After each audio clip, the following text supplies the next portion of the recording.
Making an impact across the North. Over £220 million invested in more than 770 companies to date, creating over 2,800 highly skilled jobs, with a third of jobs in the top quartile for income. Working collaboratively with our fund managers and the 10 local enterprise partnerships, we provide microfinance, debt finance and equity finance. We're proud that 75% of investments have been made outside of the 4 major cities, and we're making an impact across the North's key sectors, backing over 770 ambitious management teams. Growth to date has been significant, and we believe that at some point in the next 2 or 3 years we will reach a trigger point, and at that point we expect the growth to be fairly explosive. If you're thinking about expansion, go and talk to NPIF now. So you can get good advice, not only on maybe how to expand your business, but also the type of financing that's going to be a good idea. The biggest impact it's made for me personally and professionally is I've had the extra bit of capital to engage an operations manager, which is giving me the chance to do what I do best, which is go out and sell sales bond and help businesses grow.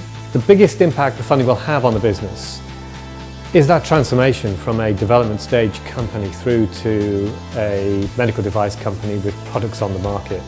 That's an easy thing to say, but miles apart in terms of the development pathway, and a huge step forward for the business. We are committed to making an impact through good times and bad, and have been impressed by the rapid response from fund managers and portfolio companies in the fight against COVID-19. By continuing to work collaboratively, we will get through this together, boosting regional prosperity and driving the local economy. See how our £500 million fund can help today.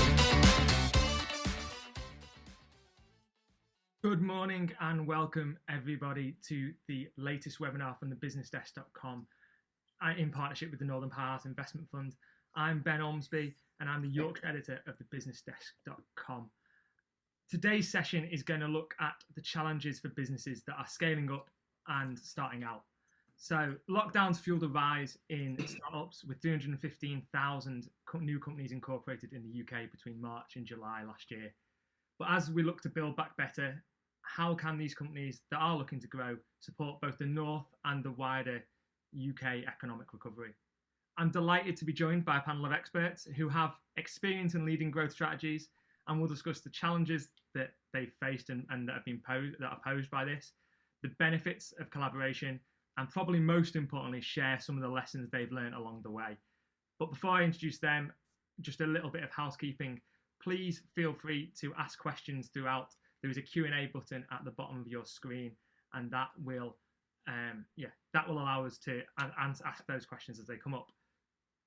But anyway, let's get going. So, can I ask each of the panel first to briefly introduce themselves and explain why they think the Northern Powerhouse is considered such an entrepreneurial region? So I'll start with Asif, please. Yeah, thanks, Ben. So, good morning, everybody virtually. Who'd be expected to be doing this 12 months on from where the pandemic is? I think, you watched the video earlier. Businesses in the Northern Powerhouse are reacting to the shift in the landscape change, and it's been accelerated by the challenges really posed by the coronavirus pandemic. When you look at it, it includes e-commerce platform, remote operations, process of machinery, and general wider digitization that's happening in here. I think the Northern Powerhouse has significant strengths in this area, and I think we keep forgetting. When you look at our economy, we've got a thriving digital ecosystem right across the Northern Powerhouse. When aggregated together, would rival London. So I think when you look at it, we've got some great universities, we've got some great assets, but a lot of the companies are changing and evolving and taking technology as being enablers. So I think that's really one of the key elements for me, just to pick up on the first point that Ben's just spoken about. Fantastic. Same question to you, Sarah. For me, I just returned to Yorkshire after 18 years in North America. And, I thought just, the area was absolutely buzzing in regard to sort of entrepreneurial activity, lots of energy and renewable companies. And again, it's because of the likes of Northern Powerhouse that allows entrepreneurs to sort of have a go at things. It provides a safety net over the region. And so, and it goes beyond finance. And again, it's, you know, with a COVID situation, dealing with a pandemic, it's made us all think differently. You know, how can we leverage technology? You know, we've got to do business differently in a COVID situation. It's made us all take a step back and rethink. So, you know, for me, it's one of the reasons why I made the decision to move back to Yorkshire was because of the, you know, because of the finance network, because of, you know, the likes of Northern Powerhouse, providing finance to scale up and, you know, to startups. You know, there isn't a better region, and it most definitely has closed the gap. There's no reason why you can't obtain finance in this area, whereas before, you know, you had to head south to London. So, you know, we're a Northern Powerhouse backed business, and you know, it's nice. It's great to see them supporting entrepreneurial businesses and providing that safety net for the region. Thank you, Sarah. I should just point out, Sarah is the Chief Executive of Nova Pangea Technologies, just for the reference. Peter, a quick introduction, and yeah, why do you think the Northern Powerhouse has such an entrepreneurial? Morning, everyone. Peter Arhe. So a little bit about me. So I'm a chartered accountant. I've worked in a number of senior finance roles for companies like Next and United Biscuits. Did a major turnaround across the Pennines with a group called Shop Direct, now the Very Group. I work up and down the country. I came to Leeds to go to university. And I stayed. I always saw the potential, and I've seen over the years how a city like Leeds alone has exploded. I'm delighted that organisations like the Northern Powerhouse can now shine a spotlight on the region and give it this sort of infrastructure and capability to fulfil its potential. I'm hugely excited about the North. I'm working on a current project at the moment that, when announced later on this year, will demonstrate why the North needs to be invested in. It's got some great assets. So Sue Bernard, introduce yourself, and yeah, why do you think the North is such an entrepreneurial area? Thanks, Ben. Hi, I'm Sue Barnard from the British Business Bank. I'm the Senior Manager for the North West. I have a particular focus on the Northern Powerhouse Investment Fund, and I have a colleague who covers Yorkshire, Humber and Tees Valley. I have actually been supporting businesses for over 30 years, so I've seen some great companies come through, and when I drive around the Northwest, I just see so many businesses that are growing. But I think what I've seen in the last 4 years since working at the British Business Bank on the Northern Powerhouse Investment Fund is the amount of new businesses that are coming through. You know, if we look at MPIF, we've invested 232 million of the £500 million fund into 800 SMEs. And if I look at our startup loans programme, I've just had a look at some figures just for the Northern Powerhouse, and we've invested 141 million alone into entrepreneurs just across the Northern Powerhouse region. So I think it speaks for itself with the numbers that there's definitely an entrepreneurial spirit. And when I look just over lockdown under startup loans, again, we've seen, you know, in the region of 10,000 businesses created during lockdown, a number of them again in the Northern Powerhouse. And I just think it's there. We can see them growing, they're diversifying. I think we're all impressed with the resilience and their ability to adapt and diversify. And you know, I'm very proud, probably very biased actually. I just love the Northern Powerhouse and the businesses that make it up, really. Fantastic. And last but not least, Peter T. Oh, wait, you just need to unmute yourself, Peter.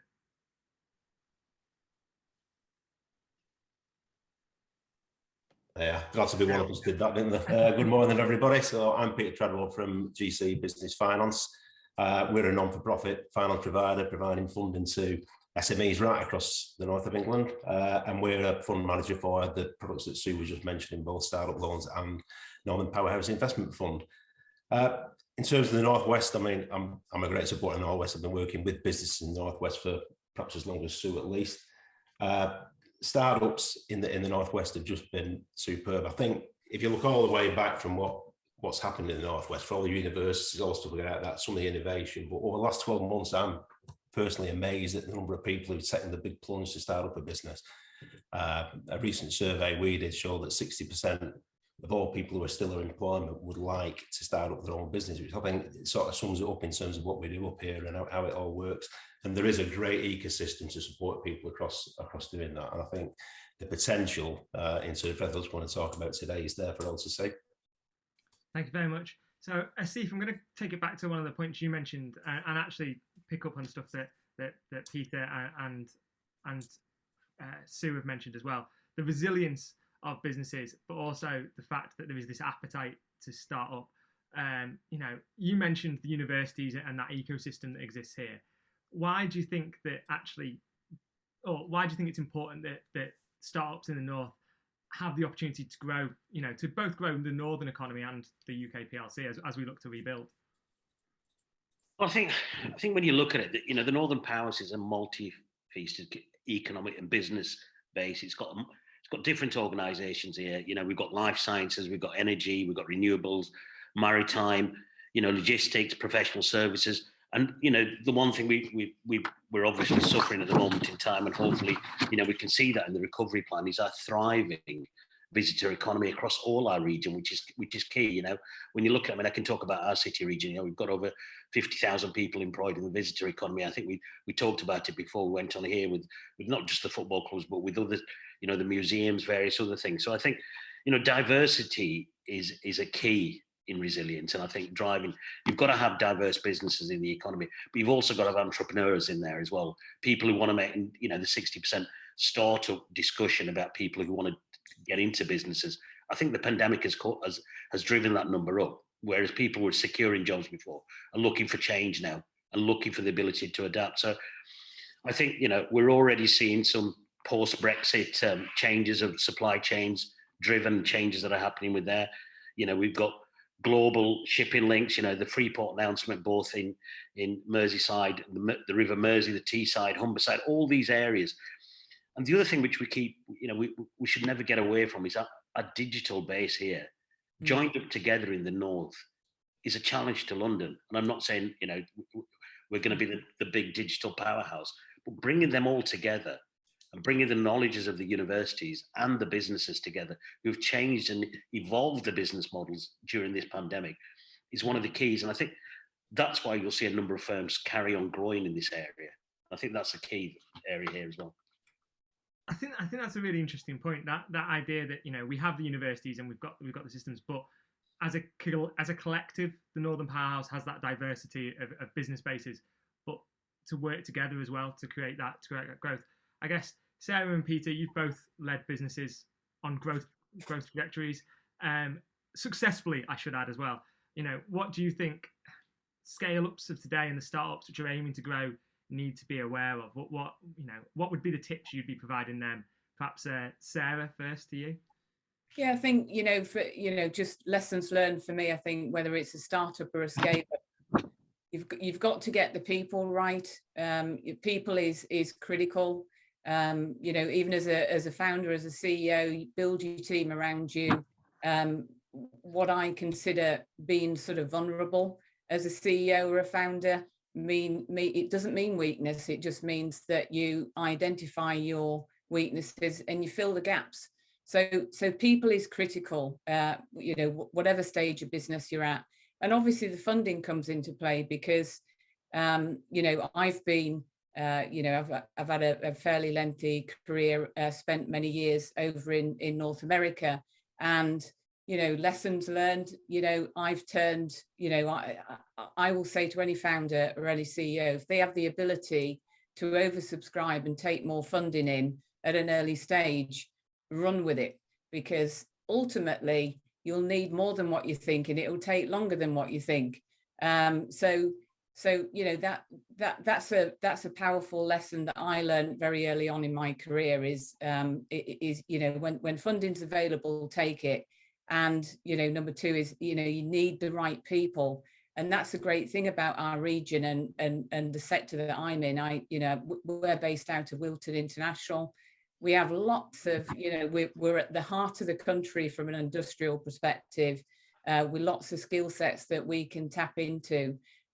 So making sure that you get the right people, but also You need to be able to stay agile. You need through startup and scale up, but have an eye on your governance model, because when we talk about people, it's across your company as well as the board.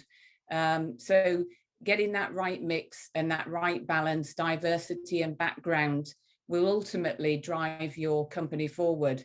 But if you don't have the right people in the right place, it will hinder your growth. So those are two of the things that I would point out, and challenges that I've had in the past, funding wise, and from a people perspective as well.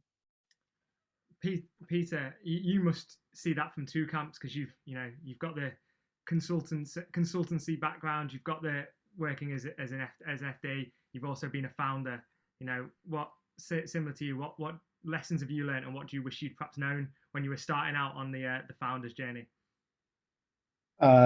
So my plant-based desserts business took me into contact with 8 of the major retailers in the UK within the space of 2 years. I wish I had known then that they treat small companies exactly the same way they treat large organizations. I might have been slightly better prepared.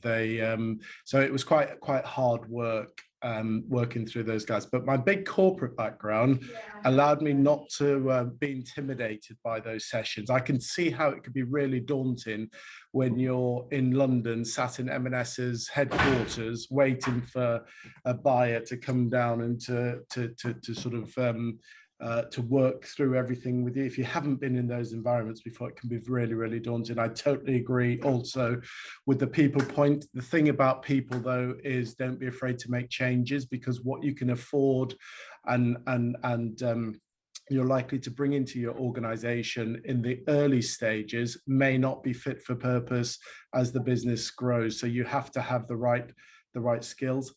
I would echo the point about funds. You will need a lot more money than you think you do. And be clear about the proposition. I tried to, in my desserts business, try to go for, there's a market need, a market driver, and something unique. If I'd set up a business just to make, trifles and tiramisu, I don't think I'd have got as far, or the welcome across the 8 retailers that I did. So something unique there was really also important in that journey. The last thing I would say, Ben, is it can be a really lonely place when you start out. So don't be afraid to reach out and talk. In a large organization, there's lots of infrastructure. I could go and talk to my CEO, COO, lots of other people in the business to share problems and share load with. That's very lacking when you set up your own business. So you need lots of resilience. You hit massive highs, you hit the lows, but you've got to be looking forward all the time. To taking that point, Peter, and I think Sarah's point about people, how important is that collaboration aspect then? Whether it's with your people within your startup team, but equally whether it's contacts perhaps at the Northern Powerhouse Investment Fund or perhaps in a peer network. How important do you find those? I would say, so certainly for my consultancy business, that's extremely important, right? It's a lifeline into the world of business development and getting yourself known. It can be quite hard, though. If you don't have a good network around you already, if you've decided you want to start a business today, to reach into these organizations, to be taken seriously, for people to want to see you, it can be quite tough to begin with. But I think once you start to build those relationships, I think it's very useful to have a good support network around you. Yeah. And Ben, can I just jump in? Cool. Yeah, it was just around obviously what Peter and Sarah said, obviously with the Northern Powerhouse and startup loans, we've, especially over the last 12 months, we've really had to adapt ourselves and work more closely with the businesses to help them and understand the wraparound support that's also available. And I think that's quite key now. And we do try and stress that they're not alone. With startup loans, for example, they do get a mentor to help them along that startup journey. And under Northern Powerhouse, we have portfolio managers who work very closely with the portfolio to try and, no one saw the pandemic coming, and it did switch a lot of attention to try and make sure that the businesses were going to be adaptable going forward. So I think it's very important for any startup or scale up, as Peter and Sarah said, to talk to others and get that support and advice, whether it be from the growth up, from your mentor, from the LEPs, from, as the universities. There's so much support out there. It's just always with don't be afraid and ask, really. Mm-hmm. I guess, Sarah, that was going to be my question to you as well. You touched on it. You took the decision to move back from North America to God's own country, Yorkshire. It hurts for a Lancastrian to say that, but I will. Did you find that a challenge, or actually, because as you said, it was the entrepreneurial spirit and the opportunities here that brought you back? Did you find there was a ready-made network almost? Ready-made. So a lot of people know I'm a bit of a networker. And so obviously working in North America, I've just, even from early on in my career, as you all know, as a professional athlete for many years, I've always been one of networking, build, nurture, retain. And the fact is, emphasis on nurture your network. I've never been afraid to ask. So going back to Sue's point, don't be afraid to ask. What's the worst that somebody can say? No, or at least you had a go. So for me, this was really, really easy because I thought to myself, I came back actually on vacation, and I picked up a Yorkshire Post, picked up the Vision magazine within the Yorkshire Post, and I just could not believe the amount of, it was a focus on entrepreneurs in the region and the Northern Powerhouse. So the stars aligned for me, and it made it really easy to come back.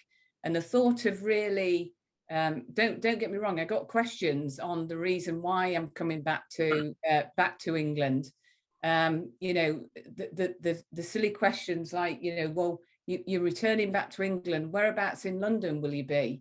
Whereabouts in London? I said, I won't be in London. Head north, 200 miles north, the heart of the country, the heartbeat of the country. That's where I'm heading.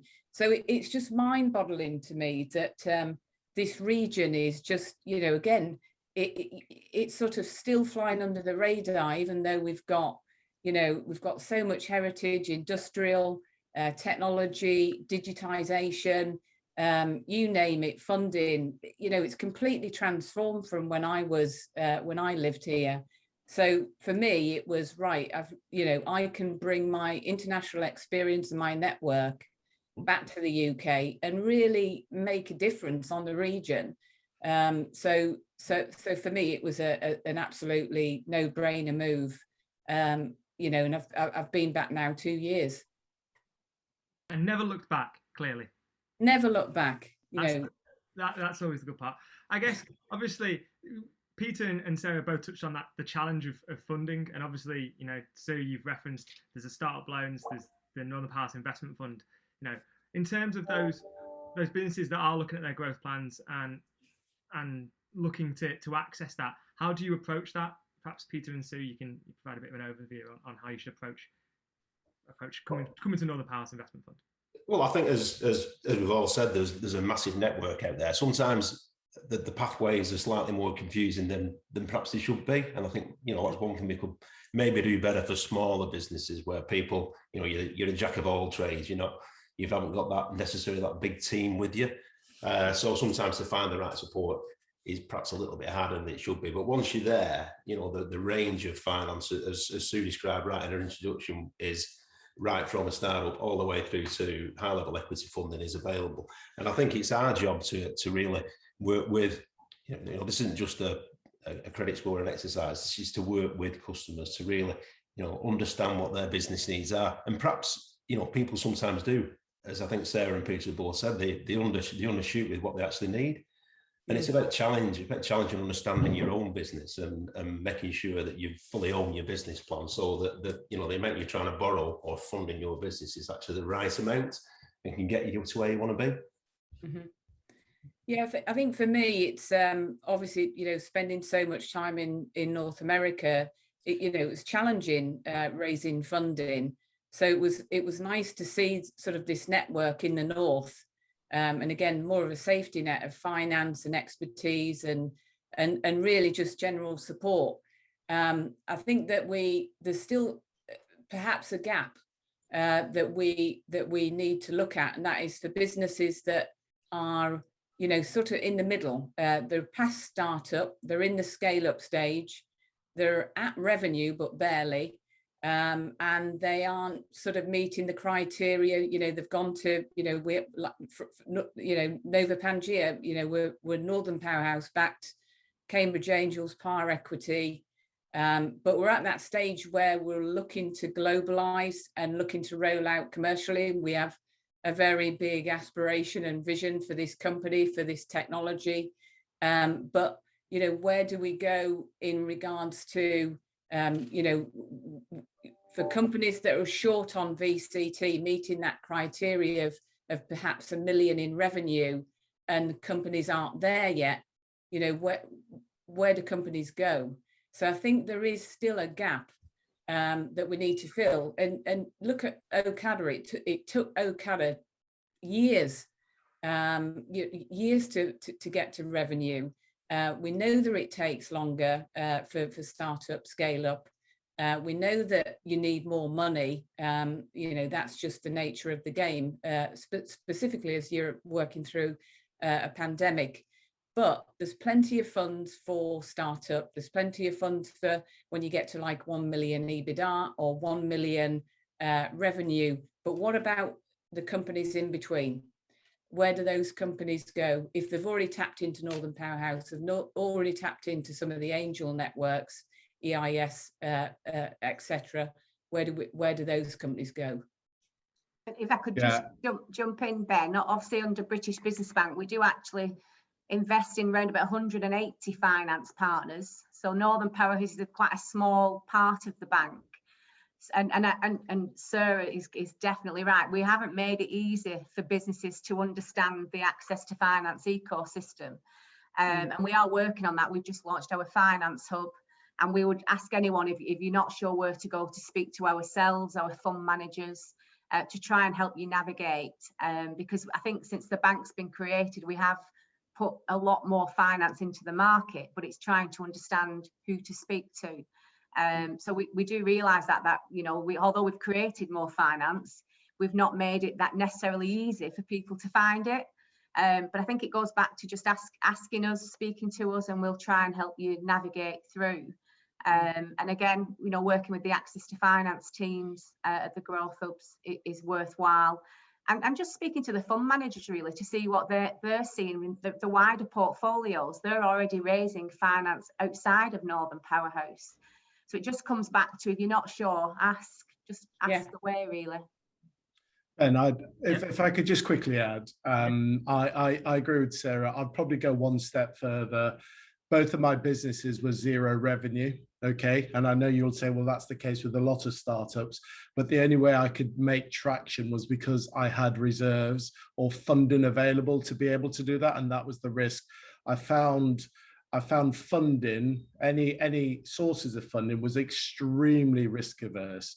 And I get it. And I get it. A lot of things start and fail. And that's the bit that they're trying to, weave their way through. But I found it extremely risk averse. And I wouldn't have been able to get to where I did without putting our own hard cash on the table and backing and believing that we were doing the right thing and we were going to be successful at what we set out to do. So that early stage development, it's really, really tough. I totally concur that once you're starting to generate significant revenues and profits, it's almost easy. You could go borrow from the high street at that point. So it can be tough as a startup. Mm-hmm. Obviously, we touched on that wider ecosystem, and Asif, obviously your role within the LEP. How much support do you find that the LEP's able to provide, working in partnership with the likes of NPIF as well, to those, and how important is that LEP network to startups? Well, I think I've been listening to the idea of funding. When I started my business 15 years ago, Sue reminded me earlier, we started with funding from from what was then the Northwest Development Agency with a small grant. And, you know, and I listened to both Peter and Sarah as well about, and, you know, we started with a small grant. The mistakes I made during startup, I mean, now 15 years on, you know, this year we'll turn over 40 million and, you know, we've got 2,500 people. So, you know, we're a bit of a story about how initial funding, but, you know, we were very much, a lot of people were risk averse at that time about lending money. Banks were, you know, we started off with nothing. I mean, the mistakes I could sort of add to the table here is one, you know, I should have probably taken more financial advice when I started. I was always worried about talking to the big players, you know, and I'm not going to name them, but, you know, the big accountancy firms to take advice. I think the other thing you've got to make sure that you do, you know, ask, you know, put your hand up, don't be ashamed to ask. There's a lot of business people, a lot of entrepreneurial people out there who'll be willing to help and guide you. And it's not necessarily a monetary amount, it's to get businesses up on that ladder. And I think when you talk about practicalities, you know, you've got to, when you talk about scales, we've got to be able to provide the backing for high growth companies. We can't always, you know, kiss the frog and expect to get the prince out of it, you know, and that's the problem with when you go to high street financial institutions, they're never going to be. And the pandemic, to be honest with you now, has created more entrepreneurial people than ever before. You know, when we look at it, 60% of businesses fail in the first 3 years, but we have more startups in the UK than most European countries. But the reality of what the pandemic has done now, it's changed the mentality. Whereas people were safe and secure in jobs, they haven't got that now. So people are taking more risks. But along with that risk, we've got to make sure the financial institutions are backing that risk taking. And I think it goes back to what Peter says. How do you get that scale up? Once this cited and Sarah said as well, how do you first of all get them to take that risk without having to put your own capital in and risking everything you do? And many entrepreneurs will do. They go with their own gut feeling, as Peter did with his business. You know, you say, right, I'm going to back what I do here. And trying to bring them organizations together. And I think when you look at the LEP and you look at the chambers and you look at some of the other organizations, it's multitude. You've got loads of organizations out there. It is a bit of a minefield when you talk about funding. You know, and I go back on to Sue, Peter said earlier, you know, we've got to streamline this. For the North, we have to streamline this. By streamlining, we've got to get the channels right. So if you've got a new startup, where do they go? Which is their first point of call? And I think the collaborative approach is the way to success for people. You know, for people sat on the outside, for business people who've achieved it and got the networks and be able to build them. When you look at the LEPs are collaborating with the chambers. You've got various other organizations there. You've got NPIF, you've got banking. You know, how can we get through this? And I think the key when you talk about what the LEPs can do and what the other the only way anything's going to be a success with is collaborative approach. Collaborative approach and clear, concise direction of travel for people. Today's current climate, people need to be able to pick the phone up, as we do with our businesses. You know, one of the things we realized when we started our businesses was that we could win business and we could keep clients. We had the relationship ability. What we didn't have was the professional capacity behind the back end to build the business plan to take it to the next stage. You know, and okay, we could say, you know, in 15 years it's quite a success story to get, but you know, we've dropped many clangers down the line, you know, where we could have made a lot more money, but we've made a mistake because we haven't took the right advice, or we thought actually we can't take the advice because we haven't got the money to take the advice, if that makes sense. Mm-hmm. So I think, you know, the LEPs can be part of that ecosystem. I don't think they're the only ecosystem, you know, just to be clear. I think it's got to be part of the ecosystem, but you know, some of the organizations and some of the startups need that one-stop shop. And I mean that with the greatest respect. They need somewhere where they can go on, whether that stop shop gives off and goes to Sue's organization or Peter's or somewhere else or Sarah or whatever, whichever organization, but we need to get businesses that one voice and that one direction of travel. And if there's one thing we can take away as a North, just during here, is to give people a clear-cut direction, saying, actually, if you want this, this is the angle. But don't give them a big symmetric, say, worldwide map and say, if you go around here, what people need is just that one call. And we've got to be clear on what funding is available. I think there's still question marks over there. And what we're trying to do through the LEP and the growth platforms, just to be very clear on this one, the growth platform is trying to be a central location where people can go. And it's really what I would class as the marriage maker. So it's marrying people up with the right people. It's not the ones who are going to hold all the funds, but it's the one who's going to give you direction of travel. Yeah, well, that brings me on to a question from one of the viewers. Lindsay's asking that it seems quite a lot of funding can concentrate towards those sexy industries rather than perhaps some of the service industries. Is that accurate, Sue, Peter T? I'm not sure what a sexy industry is classed as.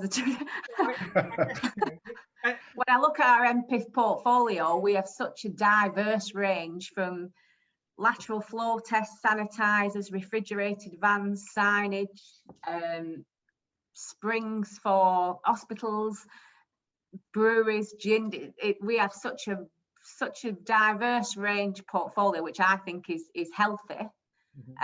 So I would probably disagree. Maybe what it is when we're doing PR, we do get a lot of companies in the sexy sectors who say, I want to do PR, whereas your ones who are very busy doing manufacturing, they tend to be more difficult to get them to come forward to push themselves for PR. So maybe that's something we need to look at to make sure we're not coming across as, you know, we can fund all sectors, especially under startup loans. It's any sector can apply for startup loans as well.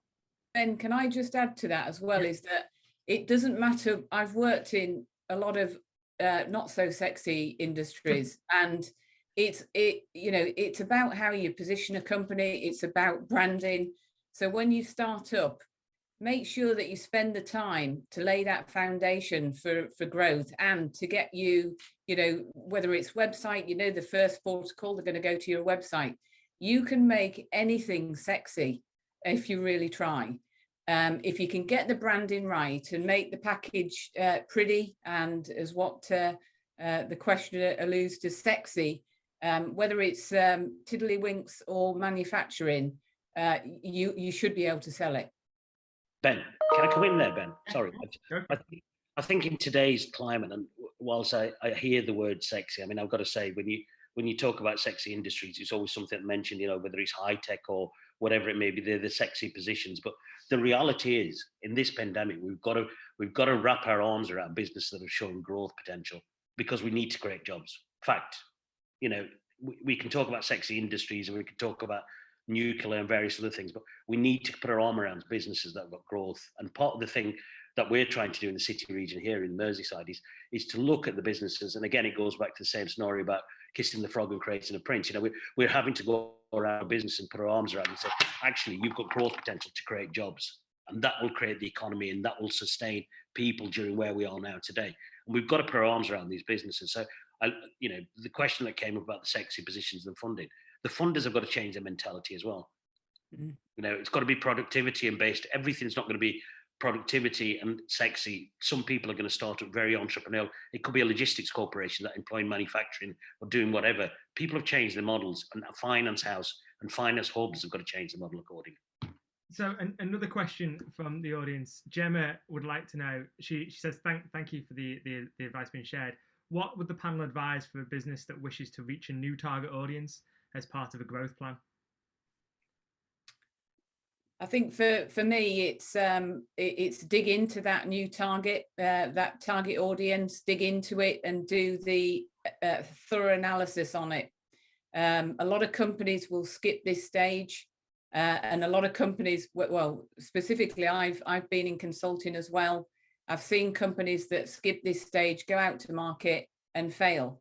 So it's really important that you go through and do your analysis on the target market and make sure that you're hitting all of the hot buttons.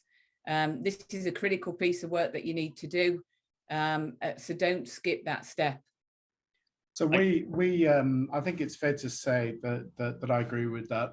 I've employed in my consultancy business 2 people just to do research now, because when we go to see potential clients, I want to know pretty much as I can about those clients before I walk in the door, to understand what their challenges are, so that we can understand how we target our offering. And I think that's exactly the same if it's a product or a service. We've just launched something called Centricity, which is about helping companies effectively go end-to-end direct to consumer. And when we were going into the big appliances manufacturers, of course we could have just drifted into those, but we researched eight appliance manufacturers to understand what they were all doing. These are the hard yards. You have to do this work to make sure that when you set off on something, that it is not just going to be wasted effort. So research is really important. And the other thing I'd say is there's lots in the public arena that can help you. I mean, just onto that point, Ben, I would say there's three critiques for me when I look at business as an investment. You know, one is demand. Is there demand for this? Secondly, is there a need for it? And thirdly, is there assess the demand and need, and is there a business model there? So, you know, you've got a DNA, you know, demand, need, and assess. And if you can tick the first two, and then the third one comes in, yeah, actually, once you assess them two, you can put a plan together. But you've got to make sure that what you're chasing and what you're going after, there is a need, and you've got to assess it, and there's a marketplace there for it. But, you know, again, what Sarah and Peter said is key. You know, you've got to really do your market research and work out what's out there. And then, sort of as a final question to you all, and I will go round in a round robin fashion. You know, we are entering a new post-pandemic world, hopefully, and eventually, where there is going to be that focus on economic growth. What sectors or what areas of business at the minute are exciting? Are you excited about moving forward? And do you think we might see more growth from in the next 12, 18, 24 months? We'll start with Peter A. So I'll go back to the point that I was just making. I think what the pandemic has done, it has accelerated consumers' behaviours, how we shop. We're all now quite happy if we're going to buy a washing machine that we don't have to drive down to Curry's. We can pick our phone up and find a washing machine on there, order it and have it delivered to the house. What's really exciting about that for me is it doesn't just have to be a washing machine. Lots of small businesses can now sell product direct to you and I in a very sophisticated way. I think that's really, really exciting. It's going to give lots of people opportunities to sell goods and services directly to us, and we'll be more receptive. Sarah, same question to you. You know, I think, you know, with COVID, it's obviously forced us into this virtual world of doing business. It's made us reflect, obviously, on how we do business and why. It's made us question our value proposition, impact on solving sort of critical issues such as climate change and decarbonisation. So for me, it's doing business with a purpose, and it's enabling us to move forward post-pandemic into a sort of a new norm. So, you know, for me, what's exciting is obviously, you know, technologies like Nova Pangea, for, you know, sustainable and decarbonisation enablers.